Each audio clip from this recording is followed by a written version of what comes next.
الرحيم والصلاة والسلام على رسوله الكريم وعلى آله وصحبه أجمعين ومن تبعهم بإحسان إلى يوم الدين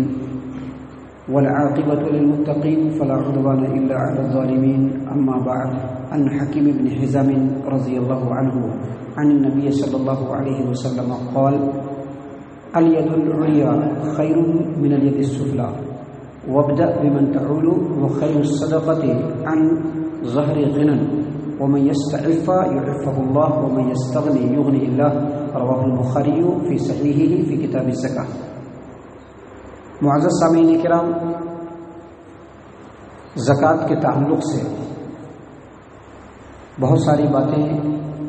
اس سے پہلے کے درس میں ہم نے آپ کے سامنے پیش کیے ہیں. ابھی 2 دنوں سے جو درس ہم آپ کے سامنے پیش کر رہے ہیں اس میں یہ بتلایا جا رہا ہے کہ زکوٰۃ کن لوگوں پر واجب ہے اور زکوٰۃ کی ادائیگی کے لیے کن کن شرطوں کا ہونا ضروری ہے. تو ایک بات یاد رکھیے کہ اگر کوئی آدمی مال کا مالک ہو تو وہ مال اگر زکوٰۃ کے نصاب کو پہنچ جائے تو اس میں زکوٰۃ نکالنا پڑے گا. لیکن یہ بات بھی یاد رہے کہ اگر کوئی آدمی مال کا مالک ہے اور اس کا مال زکوٰۃ کے نصاب کو کراس کر چکا ہے لیکن اس کے اوپر قرض بھی ہے، تو اب اس آدمی کو یہ کرنا چاہیے کہ جو اس کے قرض کا مال ہے وہ اپنے مال میں سے مائنس کرے، اور مائنس کرنے کے بعد جو مال بچتا ہے اگر وہ مال زکوٰۃ کے نصاب کو پہنچ جاتا ہے تو پھر اس میں سے زکوٰۃ نکالنا پڑے گا 2.5%. لیکن اگر وہ مال زکوٰۃ کے نصاب کو نہیں پہنچے گا، یعنی اس کے پاس اتنا مال ہے کہ وہ زکوٰۃ دے سکتا ہے لیکن جو قرض اس کے پاس ہے اس قرض کو جب وہ مائنس کرتا ہے اور باقی جو مال بچتا ہے وہ زکوٰۃ کے نصاب کو اگر نہیں پہنچتا ہے تو پھر اس کو زکوٰۃ نہیں نکالنا ہے. اب اس کی گنتی مسکین کے اندر ہوگی، وہ مسکین ہے. اور اس سلسلے میں اللہ کے رسول صلی اللہ علیہ وسلم کا واضح ترین فرمان ہے جس کو امام بخاری رحمہ اللہ اپنی صحیح البخاری کتاب الزکوٰۃ کے اندر معلقاً روایت نقل کیا ہے کہ نبی صلی اللہ علیہ وسلم نے فرمایا: لا صدقۃ الا عن ظہر غنى، یعنی زکوٰۃ یا صدقات و خیرات وہیں پر نکالا جائے گا کہ اس کو نکالنے کے بعد آدمی مالدار رہے، یعنی وہ مفلس قلاش اور محتاج نہیں ہو. اور ابھی ہم نے آپ کے سامنے حدیث نقل کی حکیم بن حزام رضی اللہ عنہ کی، یہ روایت صحیح البخاری کتاب الزکوٰۃ حدیث نمبر 1427. حکیم بن حزام رضی اللہ عنہ کہتے ہیں کہ نبی صلی اللہ علیہ وسلم نے فرمایا: الید العلیٰ خیر من الید السفلیٰ، یعنی جو دینے والا جو ہاتھ ہوتا ہے یہ لینے والے ہاتھ سے بہتر ہے. وابدأ بمن تعول، اور اگر زکوٰۃ صدقات و خیرات دینا ہے تو ایسے لوگوں سے شروعات ہونی چاہیے جو ہماری عیالداری میں ہو، جو ہماری رشتہ داری میں ہو، جو ہمارے احباب میں ہو، جو ہمارے قرابت دار میں ہو. زکوٰۃ پہلے ان کو دینا ہے. اور اس کے بعد نبی صلی اللہ علیہ وسلم نے فرمایا: خیر الصدقۃ عن ظہر غنى،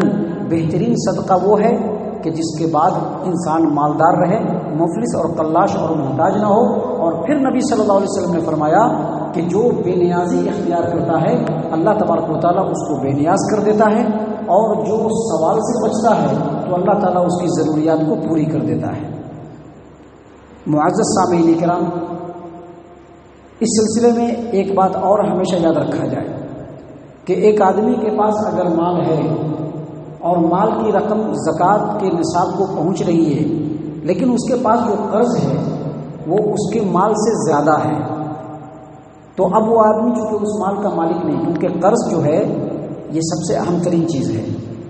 قرض کو ادا کرنا یہ پہلے ضروری ہے. قرض ایک ایسا فرض ہے کہ جس کے اندر کوتاہی نہیں ہونی چاہیے، جس کے اندر تساہل نہیں ہونا چاہیے. یہ ایک ایسا فرض ہے کہ اگر بندہ اپنی زندگی میں اس کو ادا نہیں کرتا ہے تو موت کے بعد فوراً سے بھی فوراً اس کے وارثین کو ادا کرنا چاہیے، کیونکہ قرض کی وجہ سے وہ بندہ بہت سارے مسائل میں اٹکا رہتا ہے. لہٰذا جو آدمی مال کا مالک ہے اور وہ مال نصاب کو پہنچ رہا ہے لیکن اس کا جو قرض ہے وہ اس کے مال سے زیادہ ہے، تو اب اس آدمی کو چاہیے کہ وہ ابھی قرضہ وہ زکوٰۃ نہ نکالے،